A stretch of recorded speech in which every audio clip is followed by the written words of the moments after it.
So welcome again to our DRRR class. Okay. And for today's lesson, we will going to discuss hazard, its impact, identification, and risk assessment. So in any workplace or environments, safety works best if hazards and their impacts are identified. Moreover, a risk assessment must also be done to ensure safety or at least minimize the impact of hazards, if not totally eradicated. A sound safety management program must be established to avoid injuries and unpleasant events brought about by hazards and accompanying risk.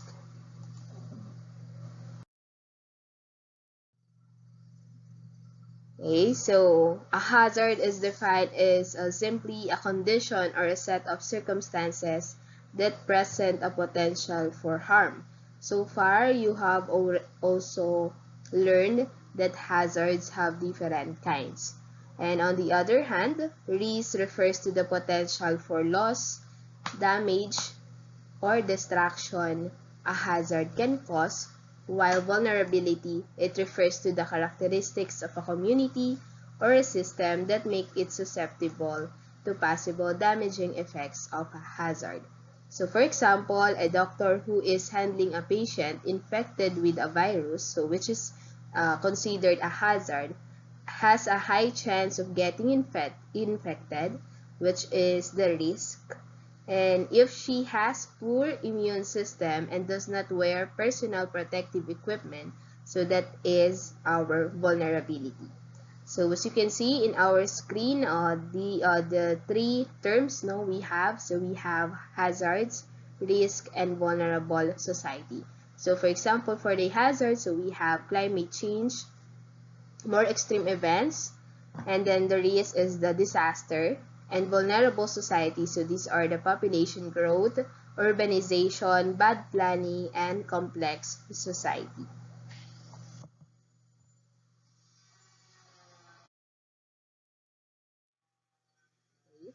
So now, what are the different impacts of a hazard? So we already know the concept or the different types of hazard and the definition of a hazard. So what are the different impacts of a hazard?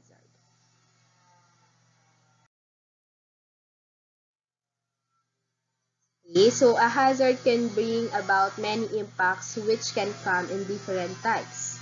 Facilities and infrastructures are commonly the target of natural hazard, like what you see here in our screen. Okay.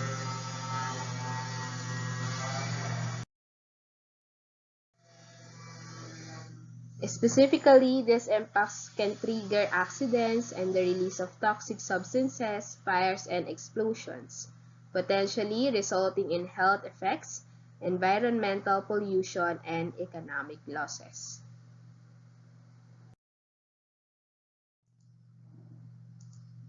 So one way to classify hazard impacts is by means of general impact themes, namely, okay, so first bullet we have is danger to life, which includes the physical and psychological harm and diseases.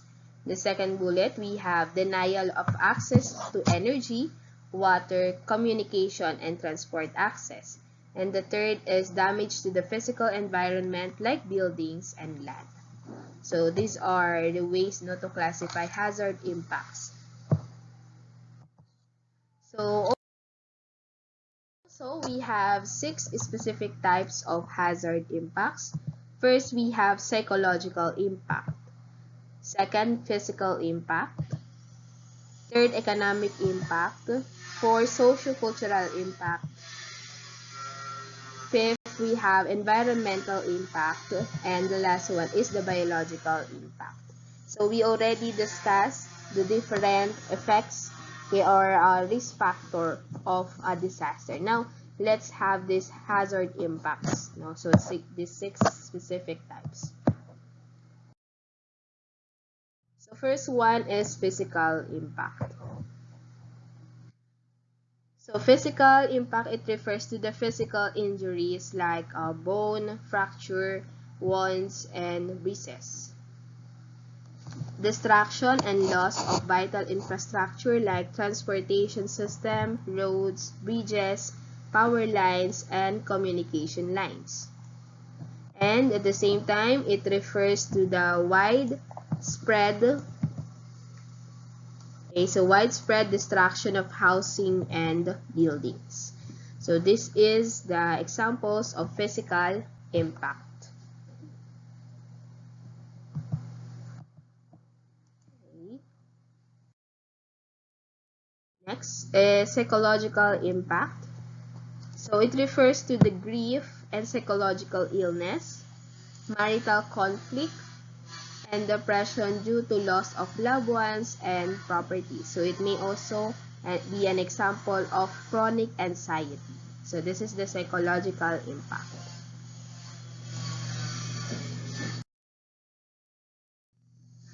So the third is socio-cultural impact. So wherein these are the examples: displacement of population, loss of cultural identity, force of adoption of new sets of culture, and ethnic conflicts. Okay, so these are the examples of socio-cultural impact. So fourth, we have economic impact. So it refers to loss of job due to the displacement, loss of harvest and livestock, loss of farms, fishes, cage, and other sources of food, and loss of money and other valuables.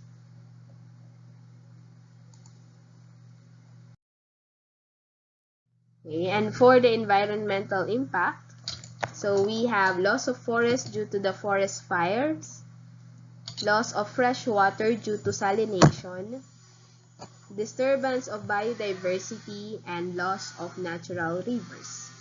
So these are the examples for environmental impact. And for the last one, we have biological impact. So once we said a biological impact, so these are the epidemic to people, flora, and fauna, chronic and permanent illness caused by biological agents, proliferation of different viral diseases. Okay, so these are the examples of biological impact.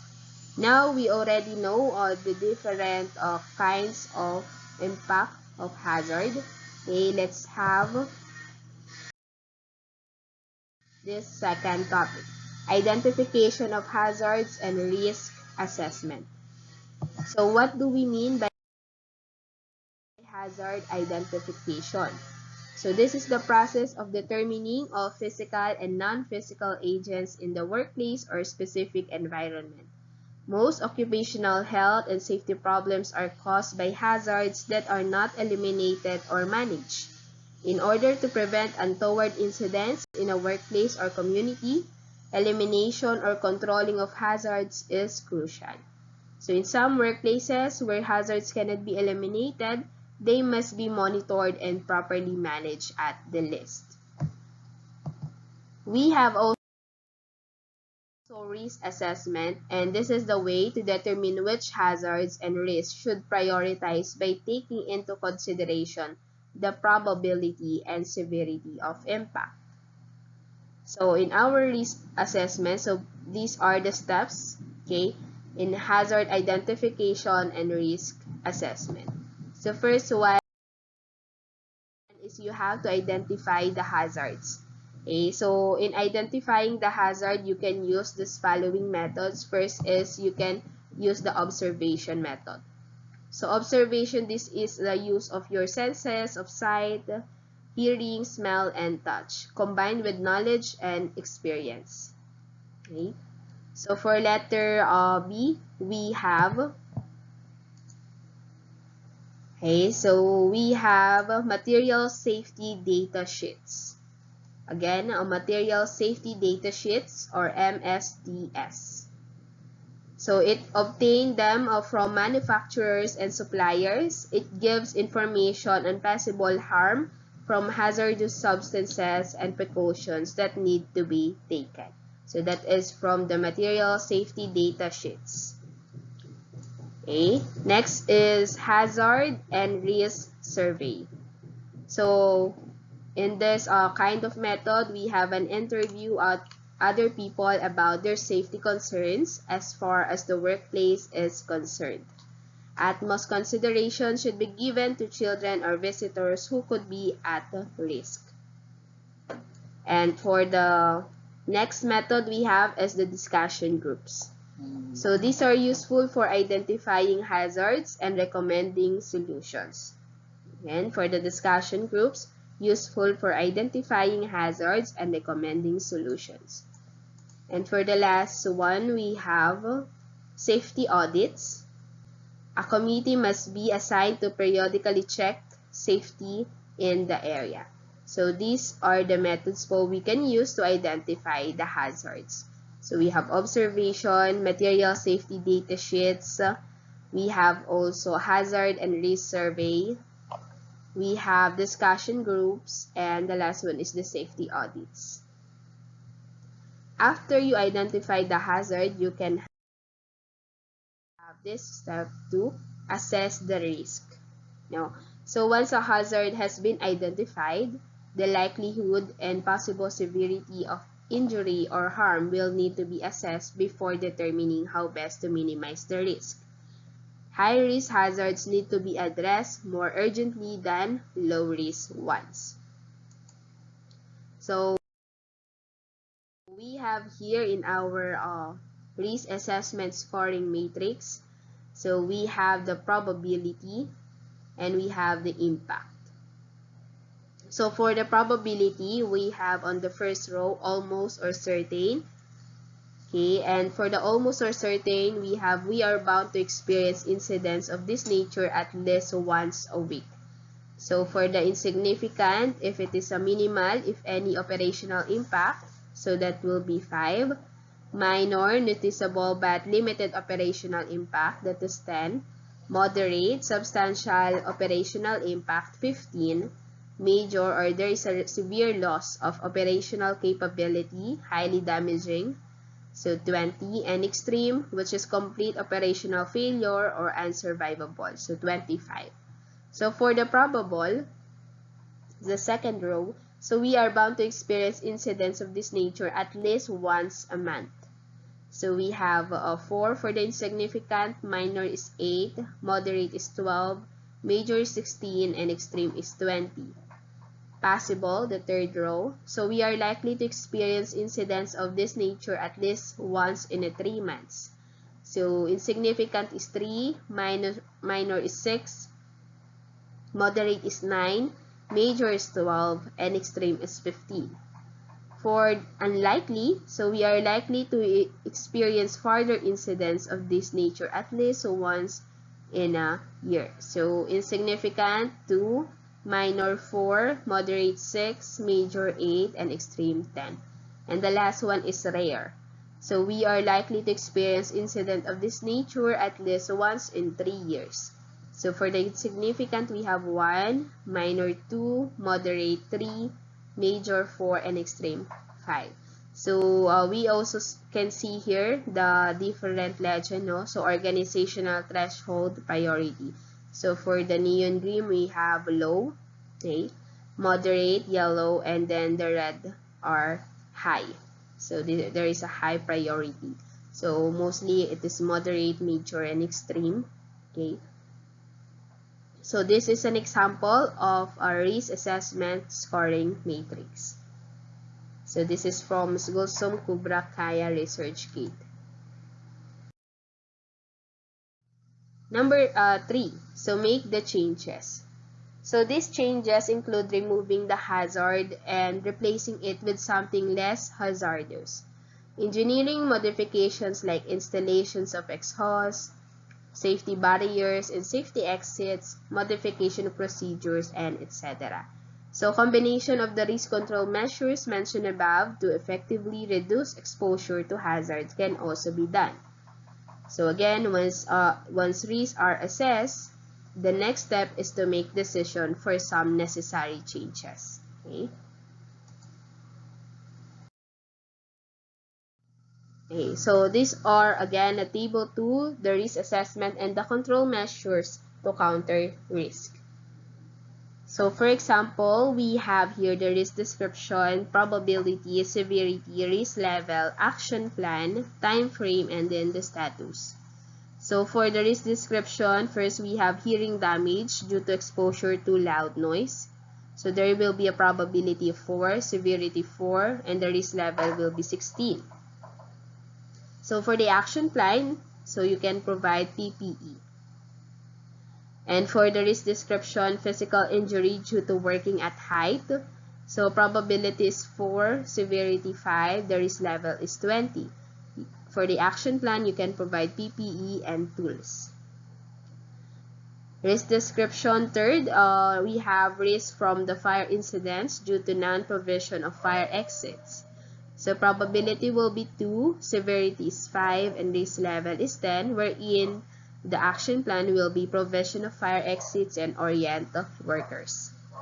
And for the fourth, we have electrocution due to poor electrical connections. So probability is 1, severity is 4, risk level is 4. Action plan, you have to fix electrical connections. And for the last one, risk from overstocking of chemicals. Probability will be 2, severity is 4, risk level is 8. So purchasing control system is the action plan. Okay, so these are the example po of risk assessment and control measure to counter risk. So next one we have checking the changes made. So after we change, so risk assessment po doesn't end with making changes, no? So it is essential that these changes made are monitored and checked. It must be monitored if the changes done are being followed consistently and if these changes contribute to the improvement of safety management in the workplace. So again, in checking the changes made, to make sure risk has been minimized and further hazard has not been created, the new safety measure may need to be carefully tested before work begin again. So this last step has to be done periodically to accurately assess the effectiveness of the entire process. Okay, so again, these are the steps on how will you going to do your risk assessment. Okay? So that will be our lesson today, and thank you so much for listening. Have a great day. I am signing off. Thank you for listening.